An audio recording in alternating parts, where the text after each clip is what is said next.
সত্তর, 80, 80। তো সকাল সকাল বেরিয়ে পড়লাম। আমি যাচ্ছি এখন কত লেছেন কত 520 আর 70 হবে। নদী থেকে জেলেরা মাছ শিকার করে নিয়ে আসতেছেন নৌকো করে, দেখতে পাচ্ছেন। এখানে এটা হচ্ছে লাল চেবা মাছ লইছেন নাকি? 250 করতে লোন। হ্যাঁ, লোন 250 করতে। 250 করতে। এটা এমন দিকে না না না। আসসালামু আলাইকুম প্রিয় দর্শক, বর্ষাময় এই ভোরের প্রকৃতিতে আপনাদেরকে নতুন একটি ব্লগে স্বাগতম। আজকে এই বর্ষার মধ্যে যাচ্ছে মূলত লঞ্চ ঘাটে, আমাদের দ্বীপজেলা ভোলার লঞ্চ ঘাটে যাচ্ছি। তো সকাল সকাল ফজরের নামাজ পড়েই বেরিয়ে পড়লাম। আর ইতিমধ্যে কিন্তু এক ঝাঁক বৃষ্টি হয়ে গেছে, দেখতে পাচ্ছেন প্রচুর পরিমাণ কাদার ভিতরে হাঁটতেছি। আসলে এই জায়গাটুকু আমাদের এই সময়টুকু সব সময় কাদাযুক্ত থাকে। বাসা থেকে ওই যে সামনে সাঁকো দেখতেছেন, সাঁকো পর্যন্ত হচ্ছে প্রচুর কাদা থাকে, যেহেতু এই রাস্তাটা এখনো আমাদের পাকা করা হয়নি বা বালু ফলানো হয়নি। বর্ষায় এই জায়গাটা একদম কাদাযুক্ত হয়ে থাকে, হাঁটা একদম মুশকিল। যাই হোক, সকাল সকাল বৃষ্টি পড়ার কারণে এত কাদা হয়ে গেছে, এত বৃষ্টির পানি জমে গেছে।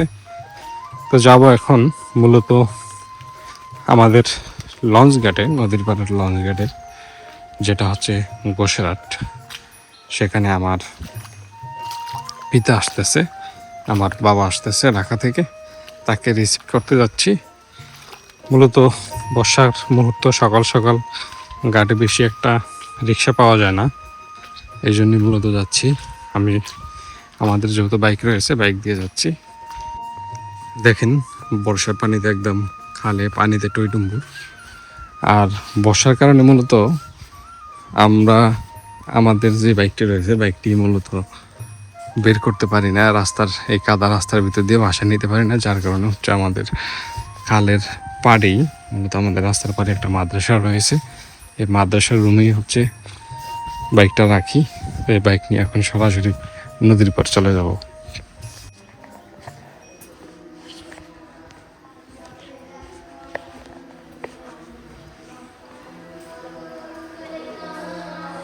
অনেকগুলো বাইকই এখানে রয়েছে, সবগুলোই কিন্তু আমার মতো এরকম কাঁচা রাস্তার রোডওয়ালা, সবাই আটকে গেছে, যার কারণে এই মাদ্রাসার এই রুমটিতে রাখে সবাই। যাই হোক, দ্রুত এখন বের হয়ে যেতে হবে, কারণ ঘাটে অলরেডি আব্বা অপেক্ষা করতেছে, আগে ঘাটে যেতে হবে। তো সকাল সকাল বেরিয়ে পড়লাম। আমি যাচ্ছি এখন গোসেরহাট লঞ্চ ঘাটে, অন দা ওয়েতে আছি মোটরসাইকেলে করে। আবহাওয়া যদিও মেঘাচ্ছন্ন, একটু পরপরই বৃষ্টি হচ্ছে, আবার বৃষ্টি থামতেছে। এই হচ্ছে আমাদের গ্রামের পরিস্থিতি, বর্ষার পরিস্থিতি। যাই হোক, সকাল সকাল তো একটু তো বৃষ্টি হবেই। আসলে বর্ষার মৌসুম তো, বর্ষার মৌসুমে এই বৃষ্টি হবে, এই করা হবে, এই একটা অবস্থা। দেখেন জ্বালা বিছনা, যত বিছনা রয়েছে, যত ফসলের মাঠ রয়েছে, সব কিন্তু এখনো খালি। এখনো ধানের চারা লাগানো হয় না, এখনো সবকিছু খালি পড়ে রয়েছে। চাষ চলতেছে, চাষ দেওয়ার পর হচ্ছে এগুলো আস্তে আস্তে ধানের চারা লাগানো হবে। অবশেষে চলে আসলাম গোসেরহাট লঞ্চ টার্মিনালে, অর্থাৎ কাশেম মিয়ার ঘাট।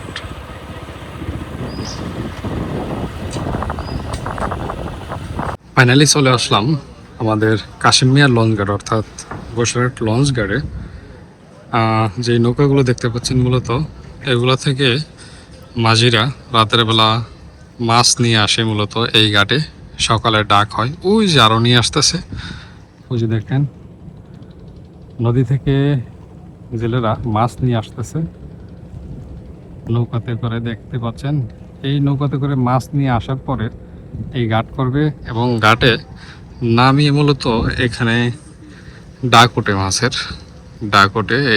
এখানে যে যত দিয়ে নিতে পারে। তো আমি আজকে যেহেতু ঘাটে চলে আসছি, কিছু মাছ কিনবো এখান থেকে।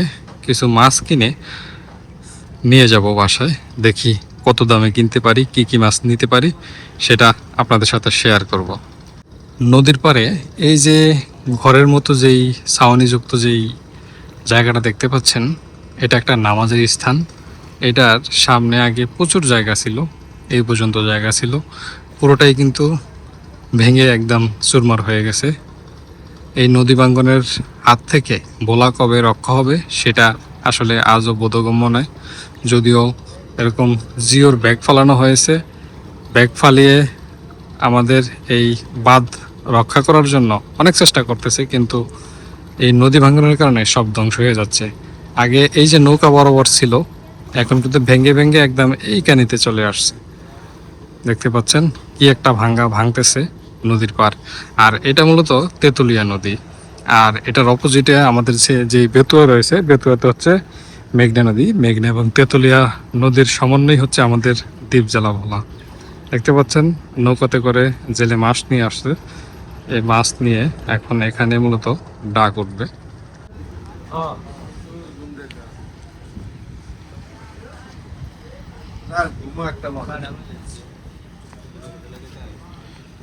এটা তো সবচেয়ে বড় মাছ।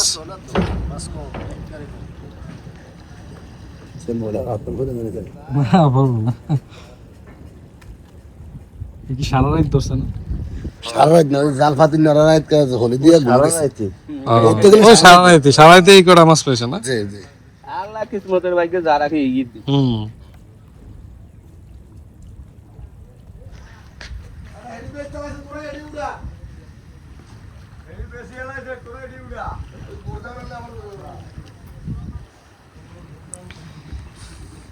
নদী থেকে জেলেরা মাছ শিকার করে নিয়ে আসতেছেন নৌকো করে, দেখতে পাচ্ছেন। এখানে এটা হচ্ছে লাল চেওয়া মাছ। মাছ হয়েছে কত? মূলত এখনকার মৌসুমটা হচ্ছে বর্ষার মৌসুম, আর বর্ষার মৌসুমে বেশি একটা মাছ নদীতে পড়ে না। যদি একটু বর্ষা কম থাকে, যেহেতু প্রতিদিনই বর্ষা হচ্ছে, বৃষ্টি হচ্ছে, আর নদীর পানি ঘোলা রয়েছে, এখন দেখতে পাচ্ছেন প্রচুর পরিমাণ ঘোলা রয়েছে। এই নদীতে আসলে বর্তমানে বর্ষার কারণে বেশি একটা মাছ পড়তেছে না। তবে যখন পানি একদম কানায় কানায় পূর্ণ হয়ে যাবে তখন কিছু মাছ পায় তারা।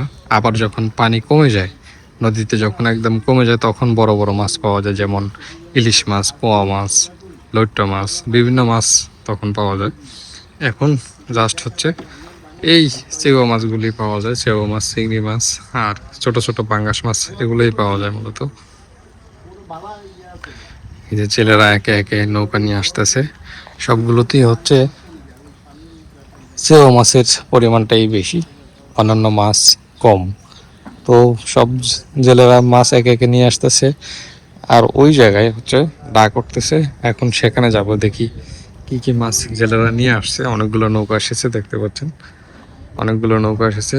এগুলো থেকে কি কি মাছ নিয়ে আসছে সেটা আমরা এখন বাজারে যাব, ডাকের ওখানে, সেখানে দেখি কি মাছ নেওয়া যায় মূলত।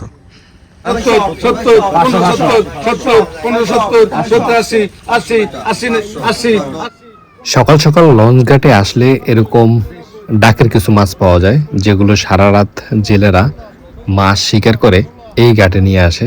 তো খোলা বাজারে মূলত ডাকগুলো ওঠে। তো সেই সুবাদে আজকে এই ডাকের বাজারে চলে আসছি। এই ডাক থেকে এই মাছগুলো নিলাম। দেখতে পাচ্ছেন এখানে 550 টাকার মাছ, প্রচুর পরিমাণ চিংড়ি মাছ এবং পাঙ্গাস মাছ রয়েছে। তো এতে আমার মন ভরেনি, আমি আরো কিছু মাছ এখান থেকে নিব, সেজন্য অপেক্ষামান রয়েছি। এগুলো পলিতে ভরে আপাতত এখানে দাঁড়াচ্ছি। সকাল সকাল আপনি যে কোনো ঘাটই বলেন, দ্বীপজেলা ভোলার বিভিন্ন ঘাটে, সব লঞ্চ ঘাটগুলোতেই এরকম ছোট ছোট মাছের বাজারে কিছু ডাক ওঠে। মূলত যেই জেলেরা যেই মাছগুলো নিয়ে আসে সেগুলোর ডাক ওঠে।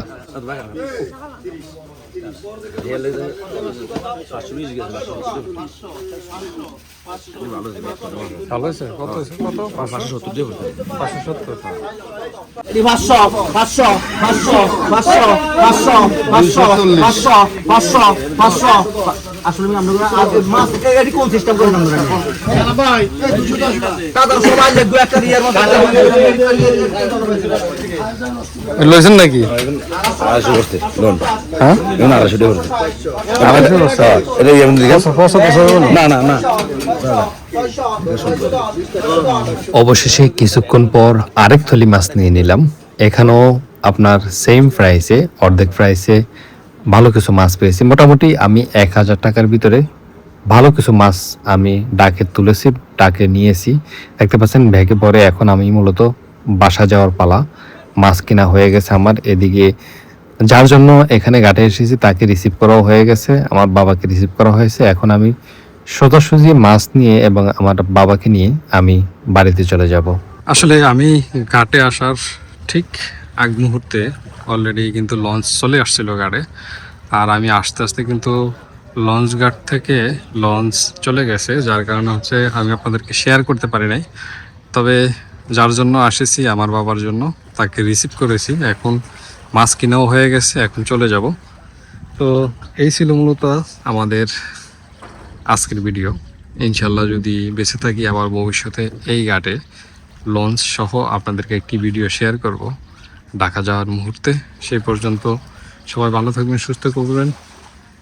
সেই পর্যন্ত সবাই ভালো থাকবেন, সুস্থ থাকবেন, এবং আশা করি আজকের ভিডিওটি আপনাদের কাছে ভালো লেগেছে এবং নতুন ভিডিও দেখার আমন্ত্রণ জানিয়ে আজকের মতো এখানেই শেষ করলাম। ধন্যবাদ সবাইকে। আসসালামু আলাইকুম।